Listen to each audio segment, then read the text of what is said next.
This is a spirit animal reading. I did an 8-card pull, and here's what I got. The first card that I pulled is the 9 of Swords. As a parent, I have encountered the energy of the 9 of Swords firsthand. The 9 of Swords energy can seem to linger in the air, just waiting for the right moment to strike. It is a force that stokes fear and anxiety. It is the energy that prompts new parents to hold a mirror under their newborn's nose to make sure they're breathing in the middle of the night. When the artist created the image for this 9 of Swords, they thought about how we second-guess ourselves and our actions, not because we worry about our own needs, but rather those that we love. Did we do everything right? Could things have gone better if a different decision was made?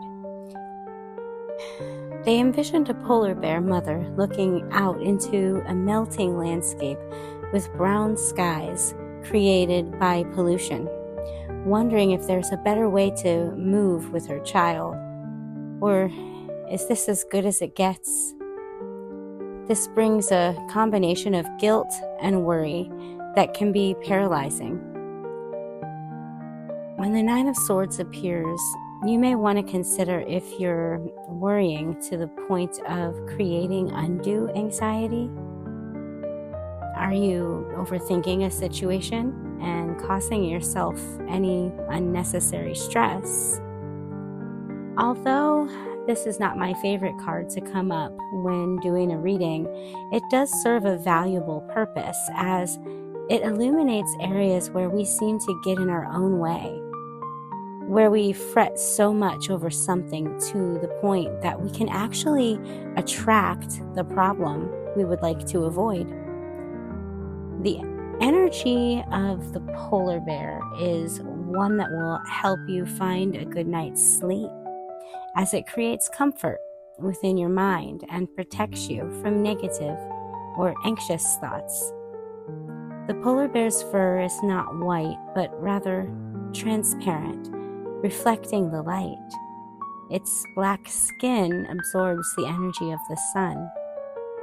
Call on the polar bear when you need inner compassion and patience, as it will help you feel connected with the loving touch of Mother Earth. The next card I pulled is the Knight of Swords. Have you ever encountered a person who is as sharp as a tack, someone who can grasp the most complex of subjects within a few minutes and at the same time seem to lack any sense of humility or compassion? This is a person who may not be aware of how opinionated they come off or how sharp their words cut. When someone is focused on the facts and only the facts, social cues go out the door. Tact is not their forte, to say the least. When you need to comprehend a situation or understand a contract, the Swords energy will help you cut through any brain fog. This energy will also make it much easier to be decisive and confident in your decision, knowing it is, after all, the most logical choice. Too much time with the Knight of Swords, however, will leave others feeling a bit chafed, as your social skills will be seen as lacking. If you need to go into a legal proceeding and have let emotions dictate your strategy, so far when the Knight of Swords appears, it will be time to put feelings aside and focus on only the facts. On the image here, we see a barracuda, and the barracuda is ruthless, stealthy, and fast. They cut through the water with precision and clarity as they go after their prey. Call on the barracuda when you require feeling powerful and sharp. The barracuda is also a master of patience and will help you ease your mind while you are waiting for the perfect moment to strike. Next, I've pulled the Fool. The wolf chased the rabbit through the woods and onto the ice, although cracks began to appear under the wolf's feet. It had faith that the ice would hold its weight. The rabbit also had confidence that its lighter weight and speed would be an advantage as it scurried out of the woods and out onto the center of the freshly frozen lake. Both creatures had a goal in mind, and both believed that the ice would not fail them.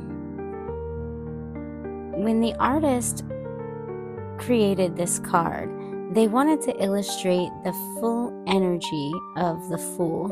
Not only does the Fool represent letting go of fear and trusting the universe, but it also suggests a risk of blind faith. Those standing and watching on the side of the lake could perceive both the wolf and the rabbit as foolish. Traditionally, the Fool is all about acting first and thinking later. It is a card that can represent a great adventure as you let go of expectations and proceed on a journey, knowing, regardless of the outcome, something of value will be gained. When I see this card, the first question that comes to mind is, am I overthinking my next move? The Fool asks that you let go of the need to control every aspect of a situation. Allow events to unfold, and if something appears different than how you expected, perhaps it will turn out to be a pleasant twist as you make your way on to a new endeavor. Now I've pulled my card of change, and this card reminds you not to scare yourself with the next 40 steps. All you need is that one next action. You can say to love, God, Source, just show me the first step and change me into one who can take it. Next, I've pulled my card, Gotu-Kola.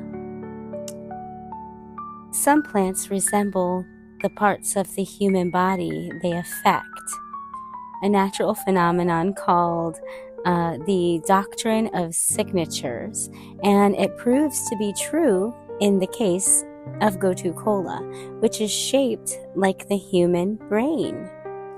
For thousands of years, it's been used in India for focus, cognitive function, and overall mental performance, creating a harmonizing, healing effect.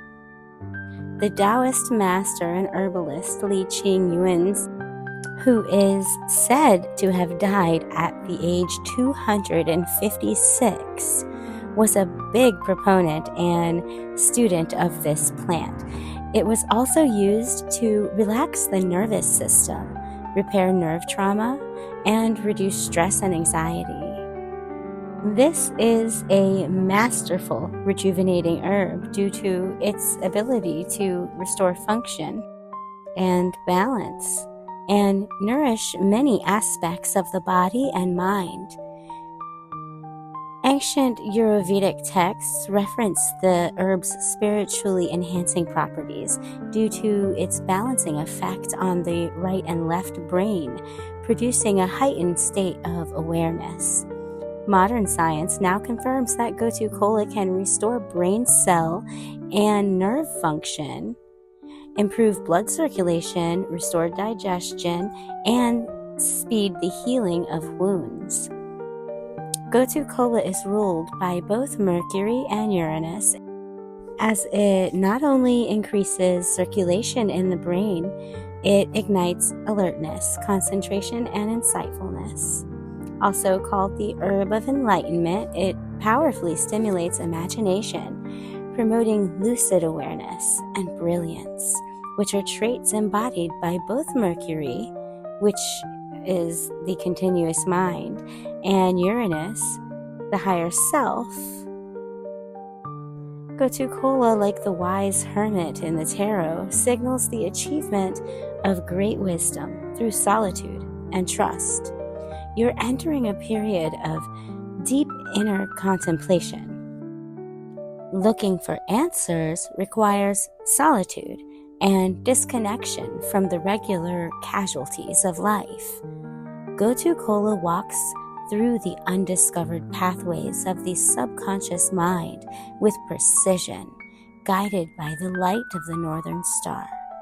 You are moving into a new and higher stage of being.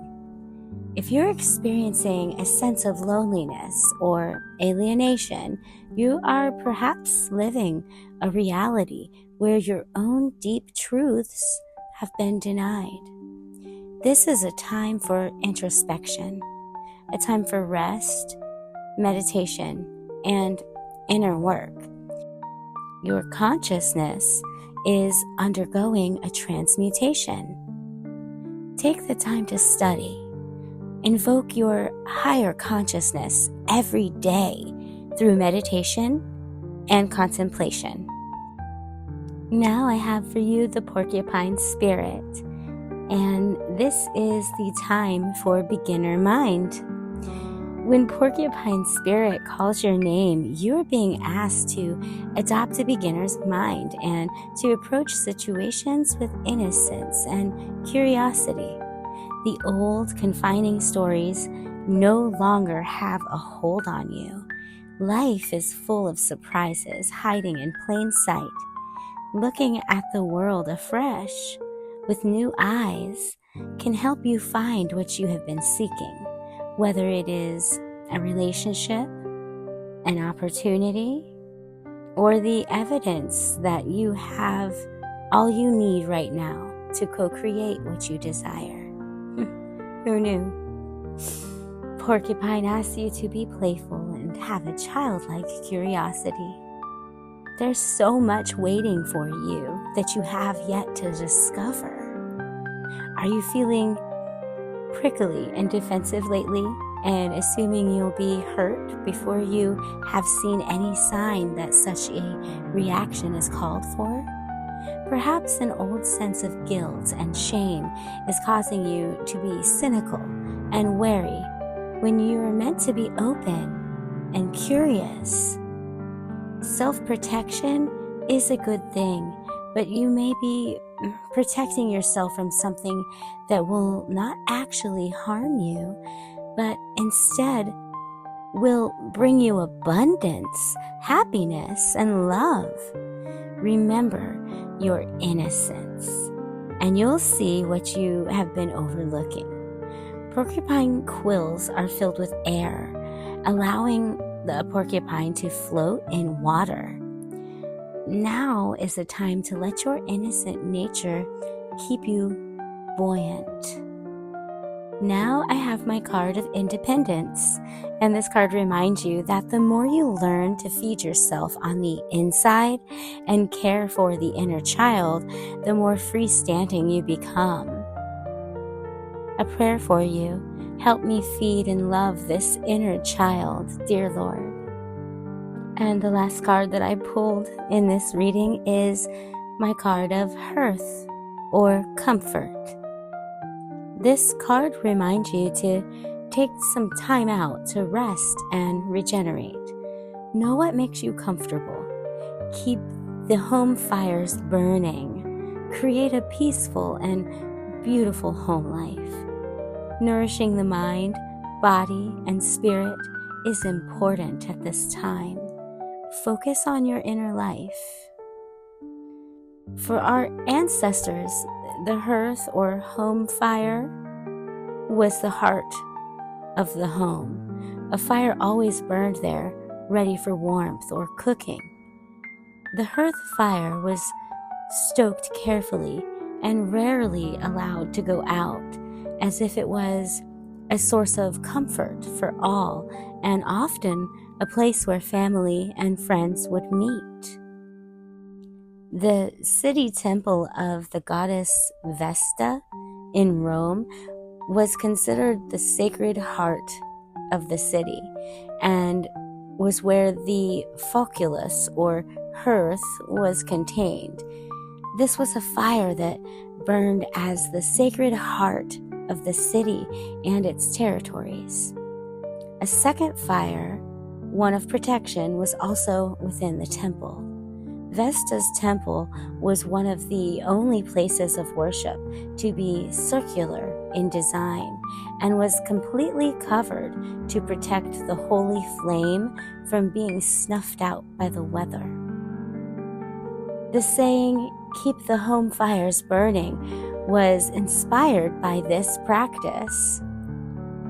In Rome, husbands were often sent away on military duty for years on end. However, their wives were expected to not just keep the home and often the business running, but to faithfully wait for their husbands until their return. Vesta was the goddess to whom to pray to ensure the family members' safe return and keep the fires of love stoked. In these busy times, it is important to focus on a place where you can feel safe and comfortable. While many of us don't have a literal hearth, the home should be a place created to inspire peace and nourishment. This is Shining Light Creations. Follow me for more in-depth tarot and oracle insight.